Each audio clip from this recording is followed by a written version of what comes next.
Hello everyone and welcome to Mind Review. I am साक्षी कौशिक। तो जैसा कि आप सब लोग जानते हैं कि 45 डेज़ का मैराथन चल रहा है आजकल जनरल साइकोलॉजी के ऊपर, जिसमें हम हर दिन 2 बजे जनरल साइकोलॉजी के एक टॉपिक पर वीडियो अपलोड कर देते हैं। So today is day 12। अभी तक यानी कि डे 1 से लेके डे 11 तक हमने जो भी पढ़ाई की है वो था बेसिक्स ऑफ साइकोलॉजी, जिसमें हमने बात की थी इंट्रोडक्शन ऑफ साइकोलॉजी की, राइट, कि हिस्ट्री क्या थी, साइकोलॉजी कैसे साइकोलॉजी का एवोल्यूशन हुआ, और फिर हमने बात की थी साइकोलॉजी की डेफिनेशन क्या होती है, various branches, schools of thought, और हमने ऐसी ही बहुत सारी बातें की थी। So if you are new to the channel, make sure कि आप डे 1 से लेके डे 11 तक की वीडियोस भी देख लिए। They will be really beneficial for you. The link for the playlist is in the description box. और आप इस चैनल को सब्सक्राइब और बेल आइकन को क्लिक भी कर सकते हैं if you want to receive more such videos from our channel. तो चलिए शुरू करते हैं डे 12 से। तो जैसा कि आप अपनी स्क्रीन पे देख ही सकते हैं that today's topic is neurons, और इसी से आज हम शुरुआत करते हैं जनरल साइकोलॉजी में बायो साइकोलॉजी के टॉपिक्स के साथ। सो न्यूरॉन्स की बात करते हैं।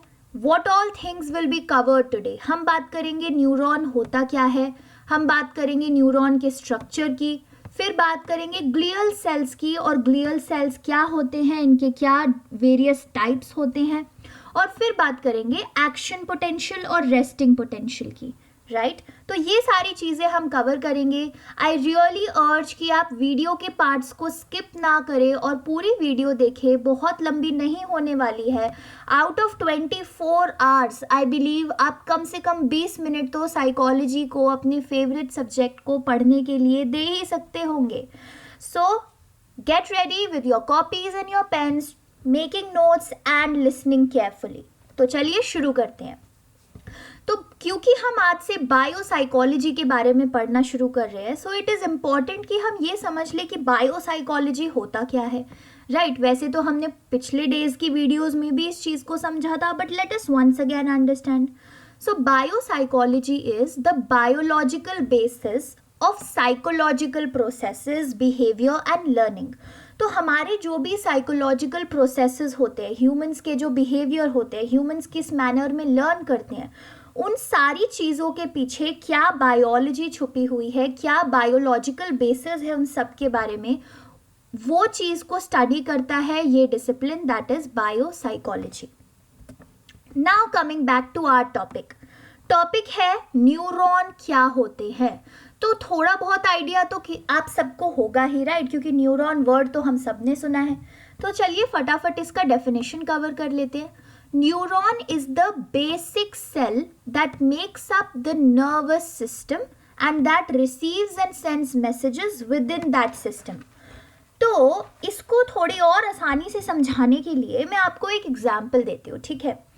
आप सबने ये तो सुना होगा कि cell is the basic unit of our body, right, कि हमारी बॉडी जो है वो सेल्स से बनी हुई है, और सेल हमारी बॉडी का एक बेसिक यूनिट होता है। सिमिलरली जैसे सेल हमारी बॉडी का एक बेसिक यूनिट होता है, वैसे ही ये जो न्यूरॉन्स हैं ये नर्वस सिस्टम का बेसिक यूनिट होता है। अब नर्वस सिस्टम क्या होता है, कई लोग ये भी हो सकता है पूछे कि भाई नर्वस सिस्टम क्या हो गया। So nervous system is an extensive network, एक बहुत ही वास्ट नेटवर्क होता है हमारी बॉडी के अंदर, ठीक है। It is an extensive network of certain specialised cells, और वो स्पेशलाइज्ड सेल्स क्या होते हैं, न्यूरॉन्स, ठीक है। And it carries information to and from all parts of the body. तो ये जो नर्वस सिस्टम है इसके अंदर स्पेशलाइज्ड सेल्स होते हैं जिनको हम बोलते हैं न्यूरॉन्स, और न्यूरॉन्स ही वो चीज़ होते हैं जो हमारी बॉडी के अंदर इंफॉर्मेशन कैरी करते हैं from one part two the other part, right. तो जैसे कि सेल्स हमारी बॉडी के बेसिक यूनिट होते हैं, वैसे ही न्यूरॉन्स होते हैं basic unit of our nervous system that receives messages from our body and also sends messages within this system called body. तो ये जो आप यहाँ पे एक डायग्राम देख रहे हैं छोटा सा, ये है एक न्यूरॉन का डायग्राम, ठीक है। जब हम न्यूरॉन को माइक्रोस्कोप के अंदर देखते हैं तो कुछ ऐसा ये डायग्राम दिखाई देता है। तो अभी इस डायग्राम पे ज़्यादा फोकस करने की ज़रूरत नहीं है, ज़्यादा टेंशन लेने की ज़रूरत नहीं है कि ये तो बड़ा ही खतरनाक सा डायग्राम लग रहा है, डिफ़िकल्ट सा, इतनी सारी चीज़ें हैं, क्योंकि हम इसका स्ट्रक्चर डिटेल में अभी पढ़ेंगे एक एक करके कि डेंड्राइट क्या होता है, सेल बॉडी क्या होता है, ये एक्सॉन क्या होता है. So we are going to study all of this. So I hope आपको अब ये समझ आ गया होगा कि न्यूरॉन क्या होता है. Right, now moving ahead to the parts of neuron और द स्ट्रक्चर ऑफ न्यूरॉन. जो आपने यहाँ पे खतरनाक सी पिक्चर देखी थी, इसके एक एक पार्ट को अब हम डिस्कस करते हैं, न्यूरॉन के स्ट्रक्चर को डिस्कस करते हैं.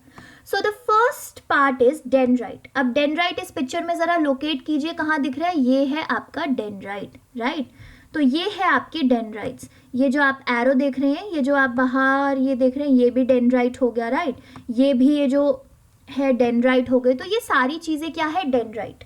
तो डेंड्राइट बेसिकली क्या होता है, these are the branch like structures. तो अगर आप लोगों ने बचपन में ड्राइंग करी होगी और उसमें ट्रीज बनाए होंगे, तो ट्रीज के ब्रांचेस जो अंदर की तरफ होते हैं, कुछ ऐसे करके हम बनाते हैं. राइट, जिसके ऊपर फिर हम लीव्स को लगा देते हैं. तो इसीलिए डेंड्राइट्स जो है वो एक ब्रांच लाइक स्ट्रक्चर है. क्यों? क्योंकि ये जो डेंड्राइट वर्ड है ना, इसका मतलब ही होता है ट्री लाइक या ब्रांच लाइक. ठीक है. So dendrites are the branch-like structures of a neuron that receive the messages from other neurons. तो basically अब ऐसा तो है नहीं कि हमारी बॉडी में सिर्फ एक ही न्यूरॉन होगा. राइट, हमारी बॉडी में तो बहुत ही सारे न्यूरॉन्स हैं, जैसे कि बहुत सारे सेल्स हैं, वैसे ही बहुत सारे न्यूरॉन्स हैं. तो ये जो डेंड्राइट्स हैं, ये दूसरे न्यूरॉन्स से मैसेजेस रिसीव करते हैं. सपोजिंगली ये तो हो गया आपका न्यूरॉन नंबर 1 और यहाँ पे न्यूरॉन नंबर 2 भी है. अब हाइपोथेटिकली इमेजिन कर लो कि यहाँ पे भी सेम डायग्राम है न्यूरॉन का, जिसमें डेंड्राइट्स बने हुए हैं कुछ इस साइड. ठीक है, यहाँ पे आपके डेंड्राइट्स बने हुए हैं और ये आपका सेल बॉडी हो गया. एंड आगे चलते चलते बाकी का स्ट्रक्चर. तो इस न्यूरॉन के डेंड्राइट से मैसेज इस न्यूरॉन तक कैसे जाएगा, ये डेंड्राइट्स का काम होता है. तो डेंड्राइट्स का बेसिकली क्या काम हो गया कि it receives messages from other neurons, receives and sends messages from other neurons. तो ये हो गया आपके न्यूरॉन का फर्स्ट पार्ट जो कि है डेंड्राइट. अब बात करते हैं सेकेंड पार्ट की. सेकेंड पार्ट है सोमा. सोमा को हम सेल बॉडी भी बोलते हैं. ठीक है, सोमा को हम क्या बोलते हैं, soma is also known as the cell body. अब यहाँ पे जरा लोकेट कीजिए, आपको सेल बॉडी किधर नजर आ रहा है, ये रहा हमारा सेल बॉडी. राइट, तो सेल बॉडी को हम सोमा कहते हैं और ये है आपका सेल बॉडी. ये पूरा का पूरा जो है ये सब सेल बॉडी ही है. सो सोमा क्या होता है, it is the part of cell which contains the nucleus and keeps the entire cell alive and functioning. तो सोमा यानी कि सेल बॉडी पूरे न्यूरॉन का वो पार्ट है जिसके अंदर सबसे पहली बात तो न्यूक्लियस होता है. तो ये क्या चीज़ है हमारा न्यूक्लियस, ये देखो ये रहा, लेबल भी बना हुआ है न्यूक्लियस का. राइट, तो सेल बॉडी के अंदर होता है न्यूक्लियस, और न्यूक्लियस जैसे कि एक सेल का भी एक बहुत इंपॉर्टेंट पार्ट होता है, सिमिलरली एक न्यूरॉन में जो सेल बॉडी है उसका भी सबसे इंपॉर्टेंट पार्ट हो जाता है आपका न्यूक्लियस. और ये सोमा ही है जिसकी बेसिकली रिस्पॉन्सिबिलिटी होती है कि पूरा का पूरा जो सेल है, न्यूरॉन है, उसको अलाइव रखना. ठीक है, उसको जिंदा रखना और उसको फंक्शनिंग रखना. तो न्यूरॉन का फंक्शन क्या है, मैसेज रिसीव करना और मैसेज आगे सेंड करना. तो ये फंक्शन सोमा इंश्योर करता है कि मेंटेन रहे सेल का. राइट, तो इसीलिए सोमा यानी कि सेल बॉडी बहुत ही ज़्यादा इम्पॉर्टेंट रोल प्ले करता है. उसके बाद हम थर्ड स्ट्रक्चर की बात करते हैं. अभी तक हमने बात कर ली है डेंड्राइट्स की. डेंड्राइट से आगे आता है सेल बॉडी, सोमा, उसकी बात हो गई. उसके अंदर आता है न्यूक्लियस, न्यूक्लियस की बात हो गई. अब हम आगे बढ़ते हैं. The next thing is axon. Axon है दूसरा पार्ट हमारी न्यूरॉन का. राइट, तो एक्सॉन को जरा फटाफट लोकेट कीजिए, किधर है, ये रहा हमारा एक्सॉन. और ये किस चीज़ में, ये जो पर्पल लाइन अंदर जा रही है, यहाँ पे पर्पल लाइन है, फिर यहाँ पे थोड़ी सी पर्पल लाइन दिख रही है ना, फिर यहाँ पे भी बीच में पर्पल लाइन दिख रही है. तो ये जो पूरा अंदर की अंदर ही लाइंस जा रही हैं और वापस यहाँ से निकल रही है, ये है आपका एक्सॉन. तो एक्सॉन क्या होता है, it is a tube like structure. ये तो विजिबल भी है कि भाई एक छोटी सी ट्यूब है जो अंदर ही अंदर जा रही है. तो it is a tube like structure of a neuron that carries the neural message from the cell body to the axon terminals. For communication with other sales. अब देखो हुआ क्या कि जो डेंड्राइट है उसने दूसरे न्यूरॉन से मैसेज लिया, ठीक है, फिर डेंड्राइट से जो मैसेज डेंड्राइट ने लिया वो मैसेज चला जाएगा सेल बॉडी के अंदर, फिर सेल बॉडी से वो मैसेज जाएगा एक्सॉन में, ये जो ट्यूब लाइक स्ट्रक्चर दिख रहा है ना यहाँ पे, तो यहाँ पे सेल बॉडी से वो मैसेज जाएगा एक्सॉन में, और एक्सॉन का क्या रिस्पॉन्सिबिलिटी है, एक्सॉन का रिस्पॉन्सिबिलिटी है कि उस न्यूरल मैसेज को सेल बॉडी से लेके एक्सॉन टर्मिनल यानी कि इस न्यूरॉन के एंड तक पहुंचा दे। इस डायग्राम को आप ध्यान से देखते रहिए क्योंकि यहीं पे मैं बहुत अच्छे से आपको एक्सप्लेन कर रही हूँ, राइट।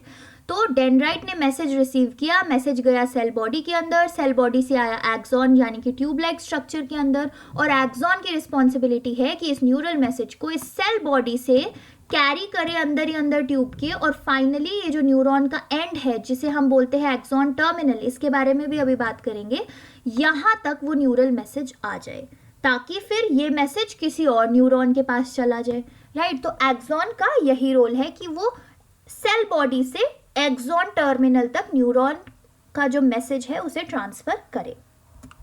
अब थर्ड आ जाते हैं एक्सॉन टर्मिनल के बारे में, जिसको आपने लोकेट तो अब तक कर ही लिया होगा क्योंकि हमने जस्ट अभी उसकी बात की है, राइट।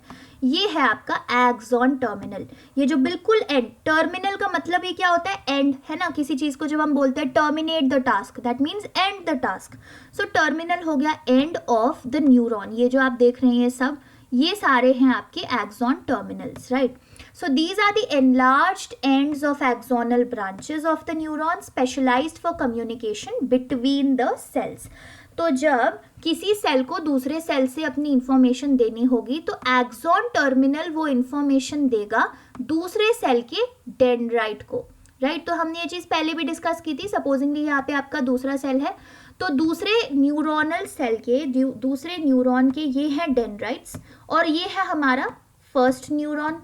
फर्स्ट न्यूरॉन का है ये एक्सॉन टर्मिनल, तो फर्स्ट न्यूरॉन के एक्सॉन टर्मिनल से मैसेज जाएगा सेकंड न्यूरॉन के डेंड्राइट्स तक, राइट। तो ये काम है आपके एक्सॉन टर्मिनल्स का। The next one is myelin sheath. अब ये माइलिन शीथ जरा फटाफट लोकेट कीजिए किधर है। ये जो येलो येलो कलर की आपको चीज़ें दिख रही है, छोटी छोटी चार, right. First yellow thing, second yellow, ये जो येलो चीज़ें हैं ये सारी हैं आपकी माइलिन शीथ। डायग्राम को ध्यान से देखना है, ठीक है, पूरी वीडियो के एंड तक इतना ध्यान से देखना है कि आई एम श्योर आपको डायग्राम तो याद हो ही जाएगा। तो ये हो गई आपकी माइलिन शीथ, जो कि ये जो एक्सॉन ट्यूब है ये माइलिन शीथ के अंदर से जा रही है, अगर आप इसे ज़रा ध्यान से देखो तो, है ना। सो माइलिन शीथ क्या होती है, these are the fatty substances which are produced by certain glial cells that coat the axons of neurons to insulate, protect, speed up the neural impulse. अब इसका मतलब क्या हुआ जरा फटाफट समझ लेते हैं। तो ये जो माइलिन शीथ है, सबसे पहले इसको प्रोड्यूस कौन करता है, myelin sheath is produced by glial cells. तो ग्लियल सेल्स को अभी हम जस्ट इस स्लाइड के बाद ही ग्लियल सेल्स के बारे में पढ़ाई करेंगे, ठीक है। अभी के लिए आप ये ध्यान में रखिए कि ग्लियल सेल्स वो सेल्स होते हैं जो माइलिन शीथ को प्रोड्यूस करते हैं। और माइलिन शीथ्स कहाँ पे प्रेजेंट होती है, ये जो हमारी एक्सॉन है, जो ट्यूब लाइक स्ट्रक्चर है, इस एक्सॉन को कोट करती है, यानी कि इस एक्सॉन को कवर करती है ये माइलिन शीथ। सो हर एक न्यूरॉन के एक्सॉन्स को कवर करती है myelin sheath. And what is the function of myelin sheath, myelin sheath के 3 फंक्शंस होते हैं। सबसे पहले तो इंसुलेट करना, फिर प्रोटेक्ट करना, और थर्ड स्पीड अप करना न्यूरल इम्पल्स को। न्यूरल इम्पल्स क्या है, neural impulse is the neural message that was being transmitted, जो डेंड्राइट को मिला, फिर सेल बॉडी को मिला, फिर एक्सॉन को मिला, और फिर फाइनली जाके एक्सॉन टर्मिनल को मिलेगा, और फिर किसी और न्यूरॉन के पास वो मैसेज चला जाएगा, राइट। तो माइलिन शीथ का काम होता है कि उस न्यूरल मैसेज, उस न्यूरल इम्पल्स को तो स्पीड अप करके ताकि फटाफट वो एक्सॉन टर्मिनल तक पहुंचे, उसको प्रोटेक्ट भी करके रखना है और उसको इंसुलेट भी करके रखना है। तो ये काम है माइलिन शीथ का। और ये 5 स्ट्रक्चर्स हैं जो हमने अभी डिटेल में डिस्कस कर लिए हैं, राइट। क्या क्या डिस्कस कर लिया हमने, डेंड्राइट डिस्कस कर लिया हमने, सेल बॉडी यानी कि सोमा डिस्कस कर लिया जिसके अंदर होता है आपका न्यूक्लियस, हमने एक्सॉन को डिस्कस कर लिया, हमने माइलिन शीथ को डिस्कस कर लिया, हमने एक्सॉन टर्मिनल्स को भी डिस्कस कर लिया। श्वान सेल्स पे हम थोड़ी सी देर में आएंगे। नोड ऑफ रैनवियर क्या होता है, नोड ऑफ रैनवियर वो बीच की जो जगहें हैं, राइट, ये जो आपको बीच में पॉइंट्स दिख रहे हैं ये हो गए आपके नोड ऑफ रैनवियर जो एक्सॉन और माइलिन शीथ के बीच के इंटरफेस हो गए, राइट। अब बात करते हैं ग्लियल सेल्स की, जिसके बारे में हमने थोड़ी सी बात करी थी कि ग्लियल सेल्स माइलिन शीथ को प्रोड्यूस करते हैं। सो ग्लियल सेल्स का फंक्शन क्या होता है? देखो, हमारी बॉडी में यानी कि हमारे नर्वस सिस्टम में ऐसा नहीं है कि सिर्फ न्यूरॉन्स ही एक प्रकार के सेल्स हैं जो प्रेजेंट है। No, in fact there are glial cells as well, ठीक है। ग्लियल सेल्स भी प्रेजेंट होते हैं जिनके बहुत सारे फंक्शंस होते हैं जो कि आप अभी अपनी स्क्रीन पे भी देख सकते हो, right. So glial cells they provide support for neurons to grow. तो पहला काम क्या हो गया कि जो हमारे न्यूरॉन्स हैं, ताकि वो और ग्रो करे और न्यूरॉन्स हमारी बॉडी में बने, उसकी ग्रोथ के लिए ग्लियल सेल्स सपोर्ट करते हैं, ठीक है, ताकि और न्यूरॉन्स बने। Second, they deliver nutrients to neurons. तो अब न्यूरॉन्स को भी भाई ग्रो करने के लिए कुछ न्यूट्रिएंट्स चाहिए होंगे, तो ग्लियल सेल्स हैं जो न्यूट्रिएंट्स डिलीवर करते हैं, राइट।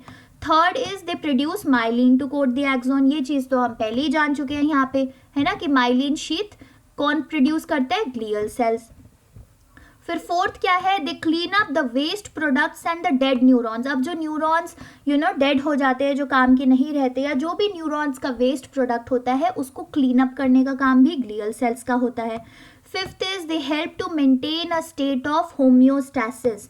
तो ग्लियल सेल्स ये भी हेल्प करते हैं कि जो हमारा नर्वस सिस्टम है उसमें एक स्टेट ऑफ होम्योस्टैसिस, होम्योस्टैसिस मतलब बैलेंस, तो एक स्टेट ऑफ बैलेंस बना रहे हमारे नर्वस सिस्टम में।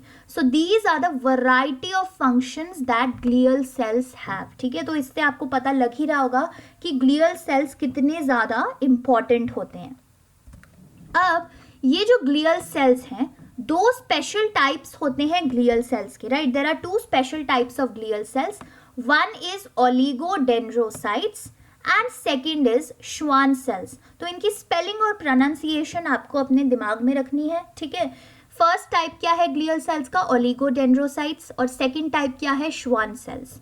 Now what are oligodendrocytes?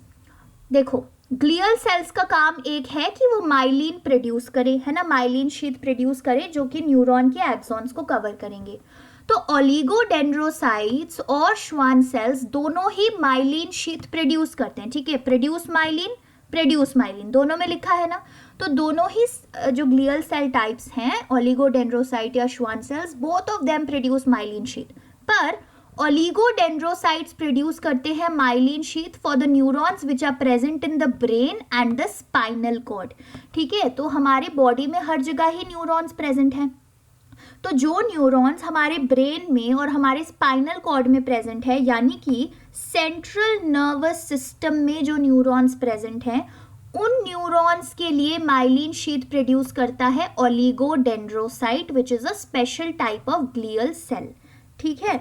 अब ये टेंशन लेने की बात नहीं है कि सेंट्रल नर्वस सिस्टम क्या है, ब्रेन क्या है, स्पाइनल कॉर्ड क्या है। आगे आने वाले जो डेज हैं, अराउंड डे 12 या डे 15, उसमें हम बात करेंगे ब्रेन के पूरे डिटेल्ड स्ट्रक्चर की और स्पाइनल कॉर्ड की भी, ठीक है। So stay tune for that also. तो अभी क्या समझने वाली बात है कि ओलिगोडेंड्रोसाइट्स माइलिन शीथ प्रोड्यूस करते हैं न्यूरॉन्स के लिए जो कि हमारे ब्रेन और स्पाइनल कॉर्ड में है, और श्वान सेल्स न्यूरॉन्स प्रोड्यूस करते हैं उन पार्ट्स के लिए जो ब्रेन और स्पाइनल कॉर्ड से अलग जितने भी बॉडी पार्ट्स हो गए उन सब के लिए, यानी कि पेरिफेरल नर्वस सिस्टम, ठीक है। सीएनएस क्या है? Central nervous system. पीएनएस क्या है? Peripheral nervous system. तो Schwann cells are producing myelin for neurons of the body. तो ब्रेन और स्पाइनल कॉर्ड को छोड़ के हमारी बॉडी में जो भी पार्ट्स और वो हो गए ऑर्गन्स, उन सब के लिए माइलिन शीथ प्रोड्यूस हो रही है श्वान सेल्स के द्वारा। तो ये थे आपकी ग्लियल सेल्स का फंक्शन और two special types of glial cells और उनका क्या रोल है। अब आगे बढ़ जाते हैं बहुत ही ज़्यादा इम्पॉर्टेंट चीज़ जानने के लिए, जो कि है पोटेंशियल, ठीक है। अब दो तरीके के पोटेंशियल होते हैं, two types of potential, resting potential and action potential. अभी देखो, आई नो इस वीडियो का जो टाइम है वो थोड़ा ज़्यादा हो गया है ड्यूरेशन, बट आई होप कि आप अभी तक ध्यान से सुन रहे हैं और अपने फ़ोन में सोशल मीडिया ऐप्स खोल के नहीं बैठ गए हैं, राइट। क्योंकि गाइज प्लीज़ अंडरस्टैंड सिंसियरली कि ये आपके बेनिफिट के लिए है। ये वीडियो बनाने से बेनिफिट आपको ही होगा, ये वीडियो सुनने से बेनिफिट आपको ही होगा, क्योंकि आप अपने कॉम्पिटिटिव एग्जाम्स के लिए अच्छे से प्रिपेयर कर पाएंगे और इन जनरल साइकोलॉजी के बारे में, बायोलॉजी के बारे में अच्छे से जान पाएंगे, राइट। तो पे अटेंशन। दो तरीके के पोटेंशियल है, रेस्टिंग पोटेंशियल है, एक्शन पोटेंशियल है। अब रेस्टिंग पोटेंशियल क्या होता है, नाम ही सजेस्ट कर रहा है रेस्ट, ठीक है। रेस्ट क्या होता है, हम रेस्ट कब करते हैं, when we are not working, right, हम रेस्ट तो जब भी करते हैं। तो resting potential is the state of neuron when not firing a neural impulse.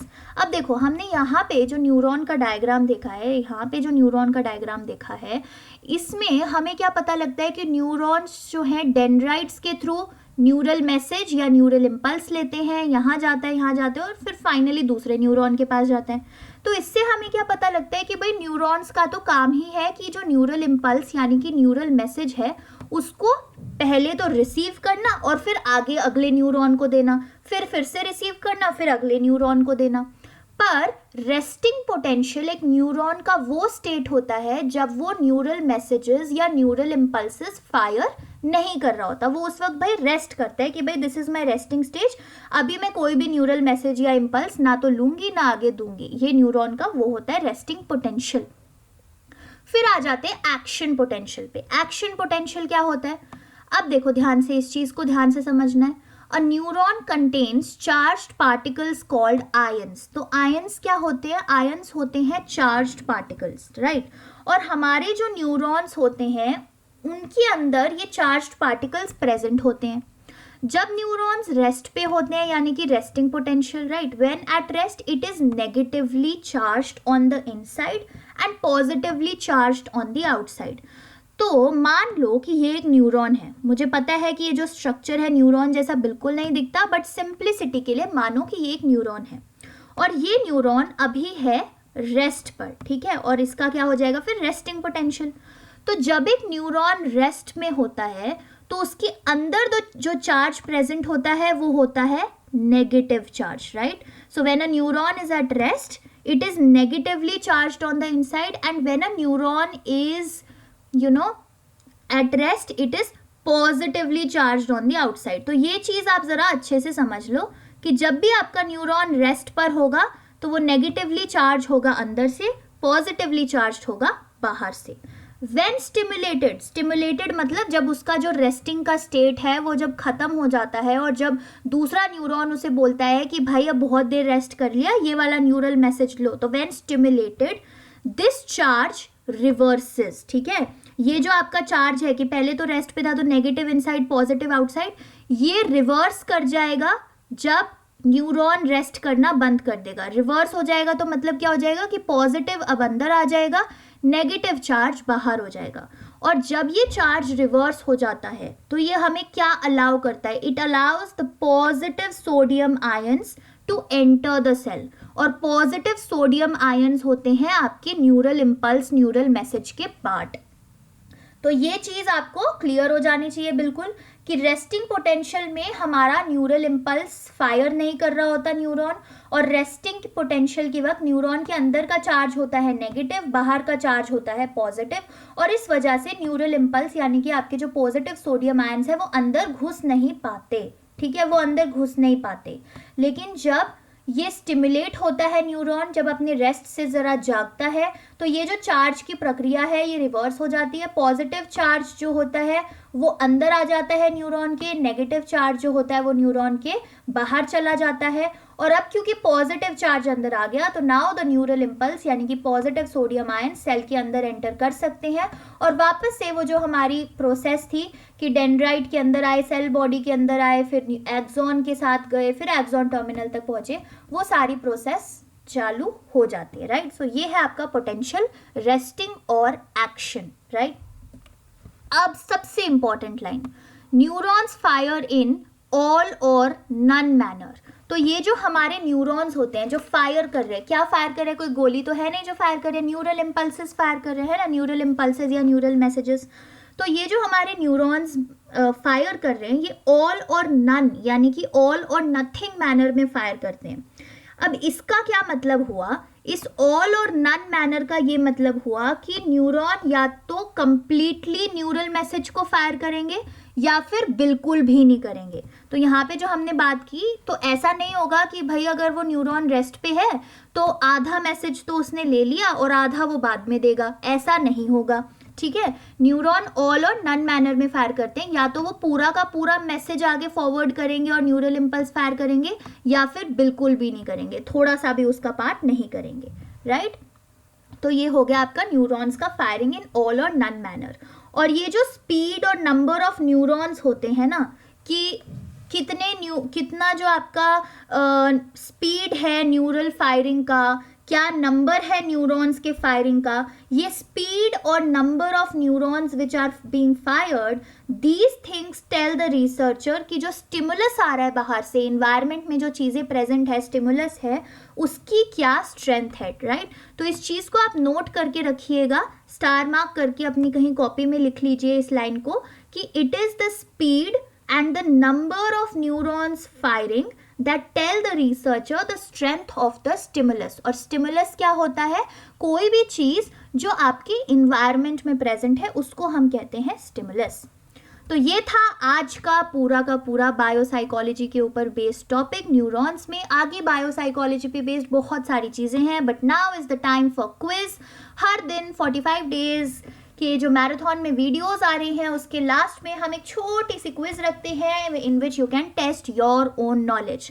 तो बी ट्रू, बी ऑनेस्ट, अपनी ही नॉलेज टेस्ट करनी है, गूगल या बुक्स की नहीं। So this is a small test sort of a thing.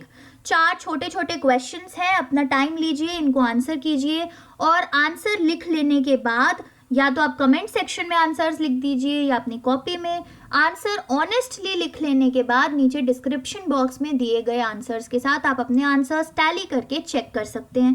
कोई भी पोर्शन हो जो गलत हो जाए, अच्छे से समझ ना आया हो, तो आप इस वीडियो को फिर से रिवाइंड करके देख सकते हैं। So these are the 4 things, please answer them at your own pace. So thank you for watching today's video. थोड़ी सी लंबी हो गई है आज की video, but I believe it was worth it, because now no if no but only study with us.